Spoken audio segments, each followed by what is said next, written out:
पिता की किन्नरों के एक समूह से घनिष्ठता है। इस बात से मुझे चिढ़ है। किन्नर जैसे निम्न वर्ग के प्रति पिता का इतना लगाव क्यों? मैंने अपने पिता को इस बारे में बहुत कुछ सुनाया है। हर दिन गुस्सा करता हूँ, लेकिन हर रोज एक ही घटना। रोज शाम को उस किन्नरों के मोहल्ले में जाने के लिए निकल जाता है। उनके साथ बैठकर चाय पीता है और बातें करता है। मैं बचपन से ही इस बात पर गौर करता रहा हूँ। अब बड़ा होकर अपने पिता के इस तरह के व्यवहार को और बर्दाश्त नहीं कर पाया। कठोर शब्दों से कहा, पापा, मैं आपसे कब तक कहूँगा कि आप उन किन्नरों से न मिले। पापा धीरे धीरे बोले, नाराज क्यों होते हो बेटा? वो भी तो इंसान है। पापा, मैं अब बड़ा हो गया हूँ। मेरे दोस्त, इलाके के लोग इस पर हंसते हैं। आप समझते क्यों नहीं? क्या आपके पास बात करने के लिए लोगों की कमी है? आपको उनके साथ ही मिलना जुलना क्यों पड़ता है? वे बड़े अच्छे हैं। समझ गया, आपकी मति मारी गई है। मैं अपने पिता के कमरे से बाहर आया, अपना गुस्सा बर्दाश्त नहीं कर सका और किन्नरों के मोहल्ले की ओर चला गया। जिस व्यक्ति के साथ मेरे पिता बात करते थे उससे मिला और कहा, तुम मेरे पिता से अब और गपशप मत करना। भले ही वह आए, आप उन्हें भगा दोगे, समझे? उस किन्नर की आंखों में आंसू आ गए। उसने मेरे गाल पर हाथ रखा और कहा, तुम आए हो? मैं बहुत खुश हूँ। बैठो भाई, चाय पियोगे? वैसे तो हमारे हाथ का छुआ हर कोई नहीं खाता। अजीब बात है, तुम अपना हाथ मेरे गाल पर क्यों रख रहे हो? मेरा सिर गर्म हो रहा है।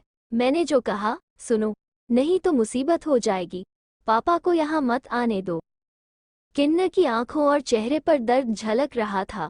मैंने बात आगे नहीं बढ़ाई और घर आ गया। कुछ दिन बंद था, पर पिता फिर उनके पास जाने लगे। उसके बाद क्या सर ठीक रहता है?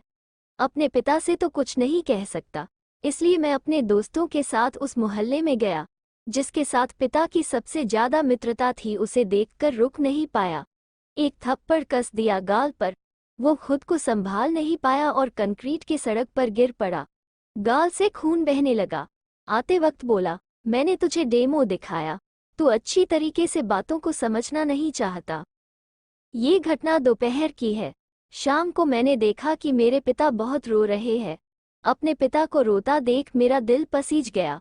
मुझे अपने पिता के लिए बहुत दुख हो रहा है। पापा, आप क्यों रो रहे हैं? मेरे बड़े बच्चे को बहुत तकलीफ हो रही है। पापा के चेहरे पर ये शब्द सुनकर मेरे आसपास का माहौल कांप उठा। मैंने कहा, बड़े बच्चे का मतलब? मैं तो आपका इकलौता संतान हूँ। पापा ने अपने आंसू पोंछे और कहा, जिससे मैं किन्नरों के मोहल्ले में जाकर बात करता हूँ, वह तुम्हारी बड़ी बहन है। उसके जन्म के बाद जब मैंने उसकी असामान्यता देखी तो उसे किन्नर समाज को दे दिया। मैंने तुम्हें नहीं बताया क्योंकि मैंने सोचा था तुम्हें दुख होगा। उसकी पहचान कोई नहीं जानता। मैं पिता हूँ, कैसे उसे दूर भेजूं? शाम को जाकर थोड़ी देर गपशप करता हूँ। यही उसकी खुशी है। हर दिन तुम्हारे बारे में पूछती है। मैंने तुम्हें जो कुर्ता उस दिन दी थी, वो उसने दिया था, अपने भाई दूज के उपहार के रूप में। पापा की बातों से मेरा गला रुंध गया। पापा बोले, किसी ने उसे बहुत मारा। मेरी बच्ची दर्द से छटपटा रही है। किसने मारा आपको नहीं बताया? नहीं, वो बार बार कह रही थी कि वो सड़क पर गिर गई। एक आदमी ने मुझे अलग से पीछे बुलाया और कहा कि दोपहर को किसी ने आकर उसे मारा। उससे किसकी दुश्मनी है? उसका चेहरा सूजा हुआ है और खून से लथपथ है। पिता होकर मैं कुछ नहीं कर पा रहा हूँ। मैं अब बिल्कुल जीना नहीं चाहता। ये कहकर पापा फिर जोर जोर से रोने लगे। मैं निःशब्द हूँ। इस पाप का प्रायश्चित कैसे करूँ? उस रात डॉक्टर के साथ उस मोहल्ले में जाते ही डॉक्टर ने कहा, आप कहाँ जा रहे हैं? मेरी बहन अंदर है। किन्न, उसे किन्न मत कहिए, वो मेरी बहन है। पागल हो क्या? तुमने मुझे किन्नर के इलाज के लिए बुलाया था? मैं इलाज नहीं करूंगा। पट्टियां, दवाएं, जो कुछ भी है मुझे दीजिए। मैं खुद उसका इलाज करूंगा। डॉक्टर ने मुझे वो सब कुछ दिया जिसकी मुझे जरूरत थी। मैं मोहल्ले के अंदर गया। बहन के पास जाते ही मेरे छाती में हाहाकार मचने लगा।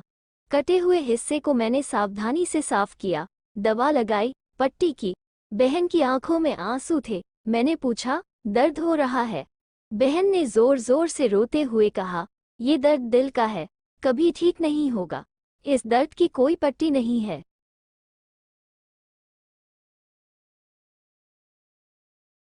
कहानी में अंत तक बने रहने के लिए आपका हार्दिक धन्यवाद।